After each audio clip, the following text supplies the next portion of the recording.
Hello guys! Today is Sunday. So after the church service, gumala kami ng mga kaibigan ko sa isang park dito sa Central, Hong Kong.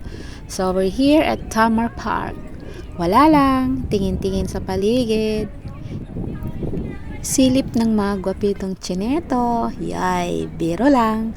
Katatapos lang kasi ng Easter holiday, so may egg show dito kaya namasyal kami.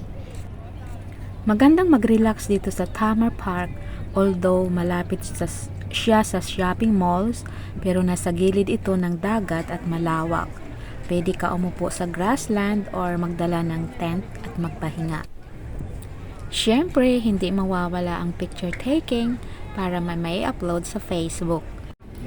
Gusto pa sana naming sumakay sa Ferris wheel, pero ang haba ng pila kaya pass na lang. By the way, may registration pala pag pumasok sa egg show nila. Pero bahala na sila sa makokolektang info namin. Mas mahalaga makita ang itlog, di ba? Pinili namin ang mas maagang oras. Yung sa kabilang line ay halos mga Chinese kaya pwede sila sa 8 or 9 o'clock na time frame.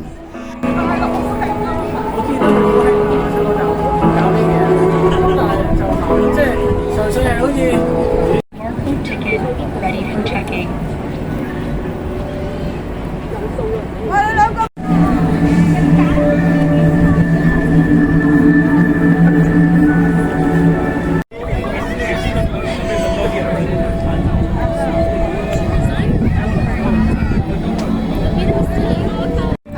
Huwag kayong malapit dun sa tubig, sisay.